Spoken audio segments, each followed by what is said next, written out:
Hello and welcome to Channel Sports on Sunday. I am Ken Ochonogo. And at times, you check for sport news and you see what is happening. Maybe this is this. Some people are, went on winter break, but sometimes it just comes to you like a deluge. Today, the Australian Open final for men is on as we speak. And I tell you, the man who lost back to back French Open finals has just made the final. And I tell you, at the end of the third set, it is not a straight set. It is 2-1 in favor of the Austrian Dominic Thiem. The man who has played in seven finals, and won all finals, all seven. 7 titles in the Australian Open. Novak, the Joker, Djokovic, is trailing by a set to 2. So let's see. They go into the fourth set, and we shall give you an update.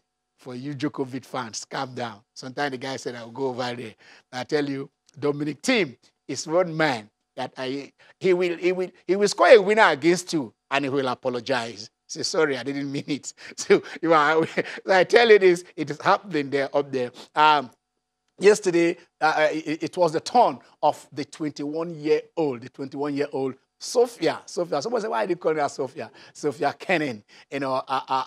She went all there and defeated also a two-time Grand Slam winner, Muguruza. Gabin won, I remember, the 2016 French Open and 2017 Wimbledon, beating the Williams sister. She's the only person that beating the Williams sisters in the finals, 2 finals. Serena at French Open, and then Venus. But remember, Serena also beat her at the Wimbledon final. So it was a revenge, sort of. So we have Sophia Kenin as the champion for the female, and Dominic Thiem trying to do the unthinkable, beat this man to lose one final in his eighth time finalist, and then he's trying to lose this, but then Djokovic can always come back. So, but then the biggest news to us here that happened did break in the final day of the transfer window. It is a stuff that dreams are made of. I tell you, played for the national team, played in England, played anywhere, said, I am no longer playing the national team. I am China bound. And when some people were trying to leave China because of the coronavirus that is coming in there, some of them are running to anywhere possible. The guy has just risen to one of the greatest clubs in the world, our own Odion Jude Ihalo. Is, yes, a Manchester United player. They are sending him on loan for 6 months. And I tell you, such stuff, such things, such dreams, they do come true. A club they say he supported in his childhood days. A club he has always wanted, to be. Old Trafford, the theater of dreams, he always wanted to play. And I tell you, this time, he's not there as a visitor, but he's there as a landlord for the next 6 months. So I tell you, you can take that away from him. But all that, the week started on a very tragic note when Kobe, the Black Mamba, Bryant, and his daughter, the 13-year-old Gianna, and other 7 members, in the chopper, just bam, bam. I tell you, because it was surreal to some of us here, because on Sunday we took that tweet.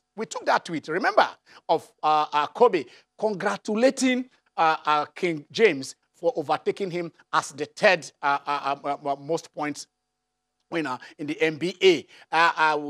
So we took that. So when Kobe started trending, I was surprised. I thought probably because of the congratulation. I never knew that it was the last we have seen of him and his beautiful daughter, a hope that had been extinguished at that infancy. So we'll look at that and all the stories.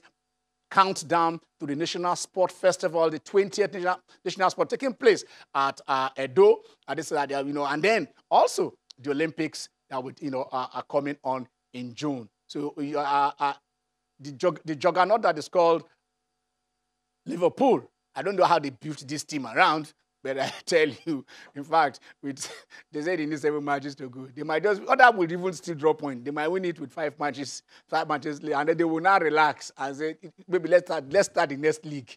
Because the way they are going, how can you just drop 2 points out in the whole league? Just one draw. It's EPL. We're not talking about it. We're not talking about Kangaroo League. It is the EPL. It's the EPL. And I tell you, they're just strolling. This is what is strolling. It's like hot butter slicing through butter. You know, hot knife slicing through butter. You just put it there, and then the team will just be kicking there. But this team that the man has built, they are compact, they are focused, result-oriented, they are deadly.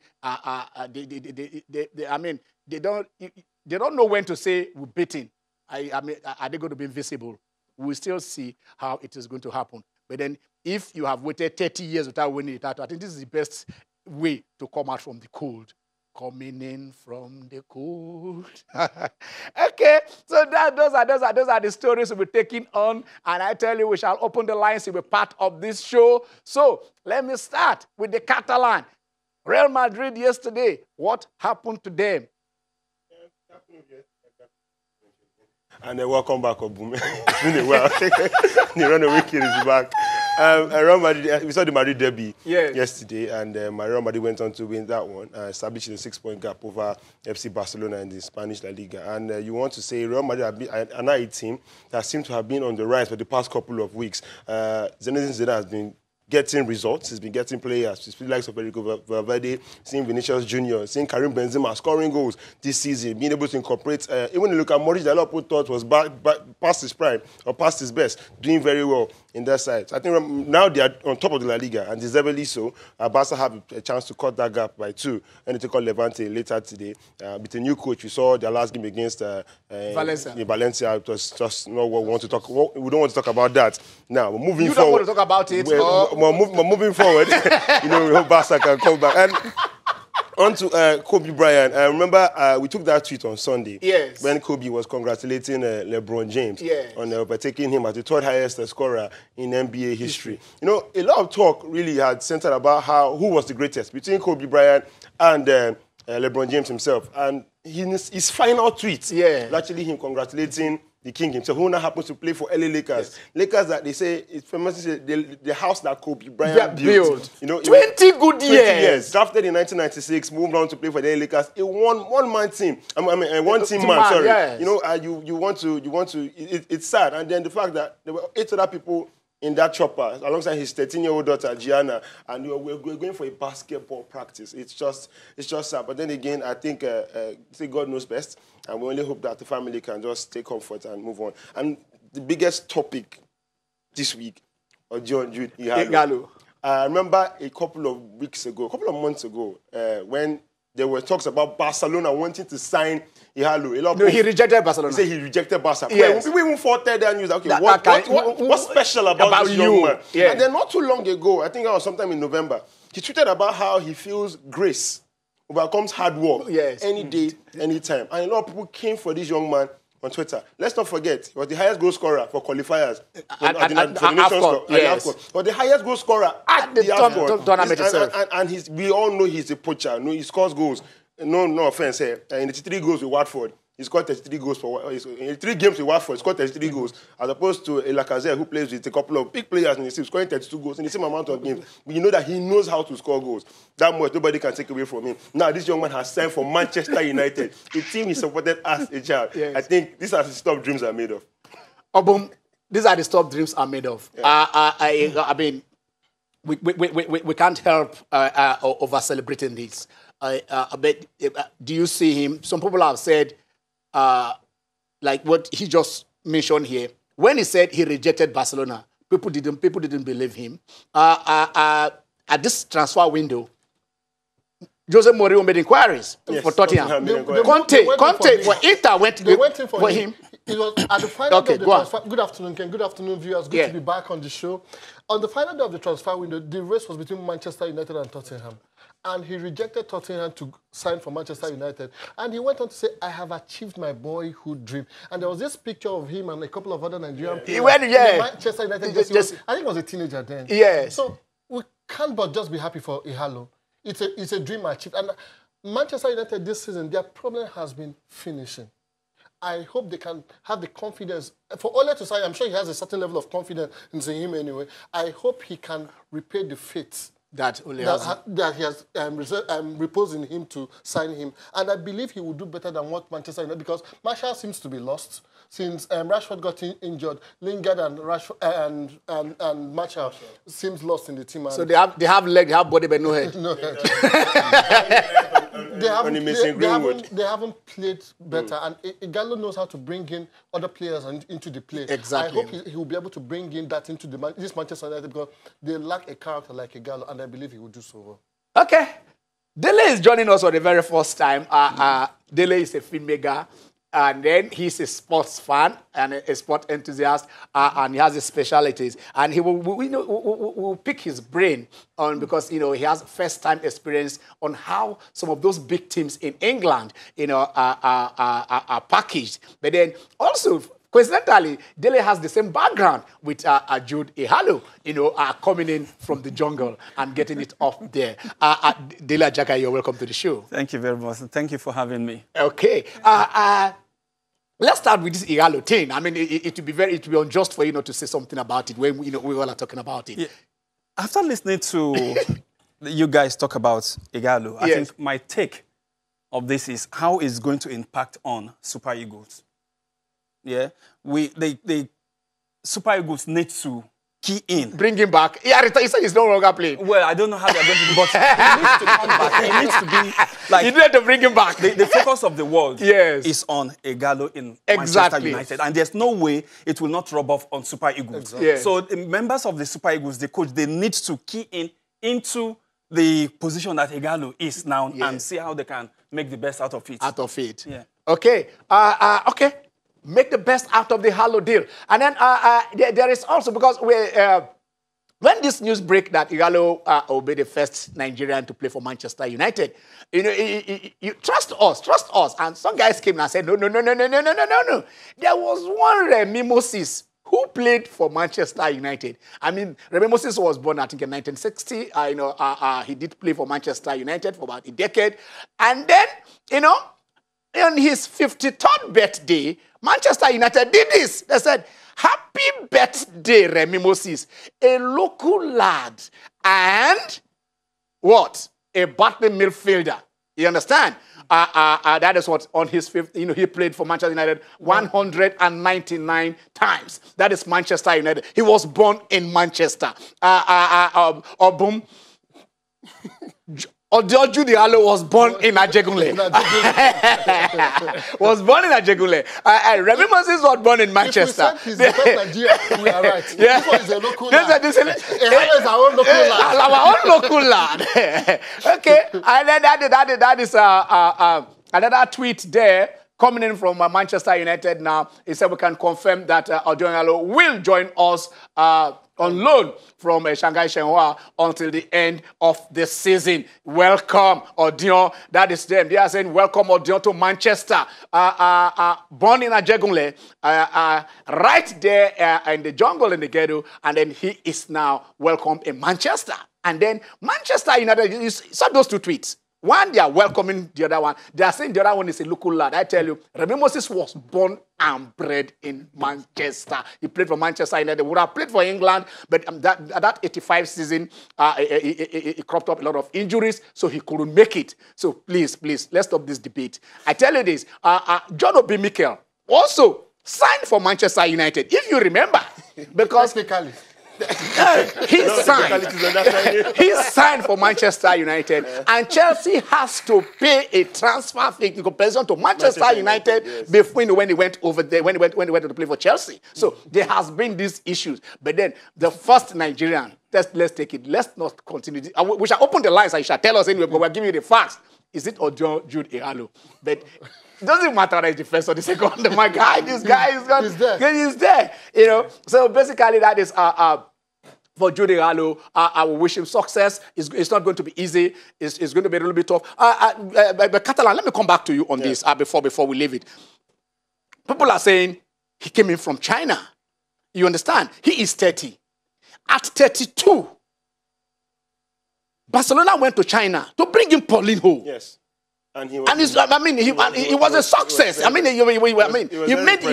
the first team of Barcelona. He made a huge impact. Yes. Well, I've never been on that bandwagon that join people when they say you move to China because you are finished. Because you are finished. Right. No. £300,000 per week. How many players in England are earning that? That is what he earns. Or which man you will pay one third of that. So you want to know, he actually is earning his bit. Yes, they pay a lot of money in China. Yes. They are trying to develop the league in China. And that's why they try to go for the big players. Let's forget we saw the likes of Carlos Tevez. Oscar even moved there in his prime. Yes. A lot of players have moved down to China. At 24 or 5. And yes. A lot of them who moved from the Premiership down to the Chinese League, Chinese Super League. So, you have to have a certain level of skill, you have to be good basically to play in China. You have to have a name. You have to have a name. They don't just pick random players. No, they pick very good players. And Paulinho was one of the players that proved that. Not only did he come back and come from China to play for Barcelona, he also made the Brazilian national team. Now, that's the team that's currently the current holders of the Copa America. What that shows you is that he was good enough to play in China, good enough to play in Barcelona, good enough to play for the national team, and he's come back to China. So I think that in itself shows that the Chinese Super League, you can actually move from China down to any other team and still play good football for them. And we're not rubbing this in. We're not rubbing this in because, like what a lot of them said it here, at the just concluded AFCON, Jude Odioinhalo outscored Mane, outscored Salah, outscored Mahrez in the qualifiers and in the championship. So don't tell me of a finished article. Tell me of a man that grace has found. And I tell you, that is what we're talking here. Jude, he's making it there. He's scoring it in China, 17 goals. He has 16, 17 he scored this season already. And coming back to England, probably. But then there is one link a lot of people didn't see why Ole Gunnar Solskjaer also went for him. Because apart from Jude, he was also going for Josh King. They have something in common. They played their first professional football. Josh King is from Norway. But Jude played his first professional football in Lyn in Oslo, in Norway. Ole Gunnar Solskjaer is from Norway. So he knows, they has this background. Yes. They have it, this is a guy. Document. He has this, I think, what did they call it? Manual. I think he has his manual. So he could go about that. So that is for Jude. Wish him success at Manchester United. We hope that he scored hat-tricks against Chelsea, against other teams. Against Arsenal, exactly. Against Arsenal, Chelsea, Liverpool. At Manchester City. And then we hope that he gets in there. So that is it. Let us talk a little bit about the Kobe Bryant thing, bringing you in before we look at your expertise as such a tragedy. Yeah, the news about Kobe's demise really hit me hard. Like you said, no one is prepares for death. It happened and it's a blow, and I don't know. I've not recovered from it. I've not recovered from it. It was really, really sad. You look at he living his wife and three daughters. Three daughters. Yes. He had 4 girls. I remember in an interview with one of the talk shows there in the US, where Kobe talked about how fans always walked up to him and said, "You need to have a son. Someone that will carry on in your legacy. Someone that would have moved on with that Mamba mentality and all of that." Whenever Gianna was around, whenever people were making statements like that, Gianna would be like, "Look at me. I'm down here." And her father's famous fadeaway shot, she had perfected it at the age of 13. You see her basically running through her colleagues like if they were not there. She was a talent in the making. And not too long, about a week before their demise, they were at a game together where he was actually showing her, teaching her, breaking down the game. Breaking down the game to her. And that video went on to become like a meme. Yeah. The father-daughter moment. But it just shows you that, well... The wife that is Vanessa talking there. And Vanessa had been with Kobe since she was 17. She was 17 years old. Wow. So it shows you how long they've been together. I don't know how... Her statement said, "My girls and I want to thank the millions of people who have shown support and love during this horrific time. Thank you for all the prayers. We definitely need them. We are completely devastated by the sudden loss of my adoring husband, Kobe, and the amazing father of our children and my beautiful, sweet Gianna, a loving, thoughtful, and wonderful daughter, an amazing sister to Natalia, Bianca, and Capri. We are also devastated for the families who lost their loved ones on Sunday. We share in their grief intimately." Well, it was also honored. It was honored by, I know the Lakers game was put off. You know the beautiful thing they did? They played a game yesterday. Yes. And his jersey and that of it was placed on every seat in the stadium. Yes. On every seat. And the players before the game, they played like a small commemorative. All the players answered Kobe. Yeah. Somewhere wearing this is famous just number 8, exactly. others number 24. It's so much. You see, what happens in life is all about legacy. Look at the legacy Kobe has left behind. It's sad because I woke up on Sunday seeing that news. I was lost for words, but he has changed his game. He has made impact. He has left an indelible mark on the game of basketball. And the NBA, in their own part, said that during the All-Star game later in the month, team, because let's not forget the All-Star captains now been named. In fact, the All-Star team actually has been named, but the All-Star captains, that's Giannis, Antetokounmpo, and LeBron James, the two captains from last season. Team Giannis will wear jersey number 2. I think that will be in honor of Gianna, and Team Team LeBron will wear jersey number 8. That's in honor of Kobe Bryant himself, the Black Mamba. I read something on him that said the reason why they was named the Black Mamba, like the Mamba, like unlike other snakes, it attacks even when it's unprovoked. He said the same thing with Kobe on the court. Kobe didn't really have any friends on the court, but off the court, he had a heart of gold. Yeah. And even when he had this beef back then with Shaquille O'Neal as far back as 2004, Shaq had nothing but kind words for Kobe about how they were both voted MVPs at an All-Star game together. And Kobe got the award and presented it to Shaq and said Shaq should give it to his son. Like, that was how selfless Kobe was. And the world will miss Kobe. And he basically made me start watching basketball. It wasn't Michael Jordan, because I started watching basketball when Kobe Bryant. Of course. No, we agree to that. We watch Michael Jordan, and then, LeBron was going to give he was going to read a written tribute from Kobe. He now said that, no, that he wasn't going to read from any document. He tore the paper and spoke for him. And at some point, he started shedding tears. You see, that's how much impact Kobe has made in the lives of people. The human side of Kobe was seen in that game, and the impact in the game can be told on a day. In fact, there was I think a sports team in South America that did this human number 24. Yeah. I hope we will be able to get it. They're retiring the jersey as well. We didn't point out to the viewers. Number 24. Okay, number 24 retired by Lakers. Yes. Okay, he's looking at us from heaven, and then we'll hope that yes, his daughter. We can just imagine what she would have become. Because at that tender age, at 13, she's already a star. But then stars shine forever, and legend lives forever. So both of them are living forever in our hearts. That is the thing. Okay, let's move on. Let's move on. We want to take this. I should just go. I don't know. Let me just go on this break. When we come back, Channel Sport on Sunday continues.